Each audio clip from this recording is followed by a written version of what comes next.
Alright, so on this week's video of Fix My Run, this video comes from a young man from India named Tamjeet Nushal. But Tamjeet informed me on his email, I hope I said that right, Tamjeet Nushal from India. What he informed me was he trains by himself and doesn't have a coach, but has a personal best hand time of 10:75. That's a pretty good time for a guy that doesn't have a coach. And so I'm going to see what I can do to help him out.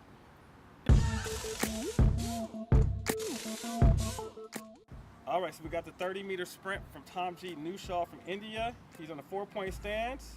Okay.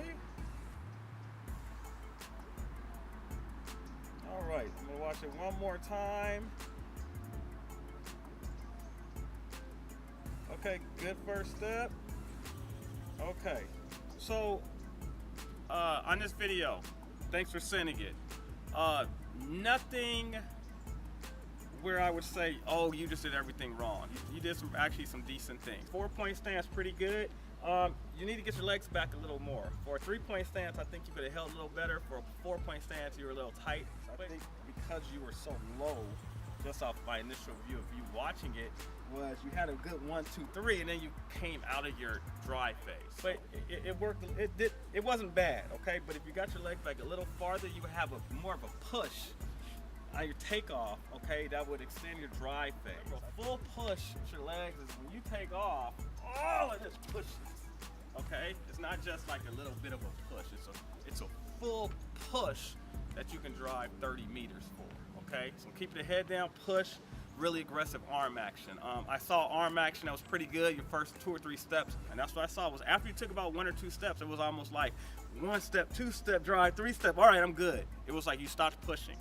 For a 30-meter sprint, if you're going from a 3-point stance or out of the blocks, you're trying to push the majority of that, okay? You're not trying to push 3 or 4 steps and then hit top end acceleration speed after 3 or 4 steps. You're trying to drive out as long as you can.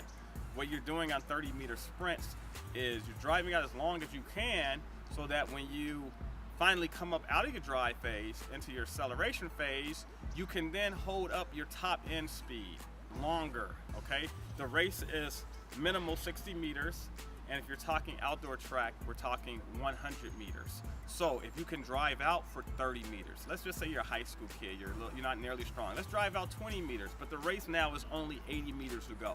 So if you're strong enough, your workout's been going correctly, you know, your coach has been doing everything right, you're gonna be able to hold your top end acceleration up longer, okay? But if you come up and you really don't drive, okay, you drive maybe 2 or 3 steps, and then you're like, all right, I'm trying to come up, you are gonna hit a wall much faster in a race, okay? Because you're gonna hit top end speed earlier, which means you're gonna die earlier in a race, okay? All right, so you're not trying to hit top end speed at 10 meters. You're trying to hit top end speed as you keep pushing and going down the track. So overall, pretty good video. Keep your head down, keep driving, keep digging, as we say, keep driving, dig, dig, dig, dig, dig. Keep that forward position. Don't be 1, 2, 3, 4, all right, I can get out of my position now, okay? You should have been trying to push for much of that 30-meter sprint, but overall, a pretty good video. Keep sending your videos, thumbs up and subscribe. Online sessions, click our link. We have online, like I said, you can book a session if you are in the area, but for anybody else, we have the training plans going on. We've got the diet plans. We have got the off-season and in-season plans. So email me, hit the link, inquire about those. But thumbs up, subscribe. Hope to see you again next week.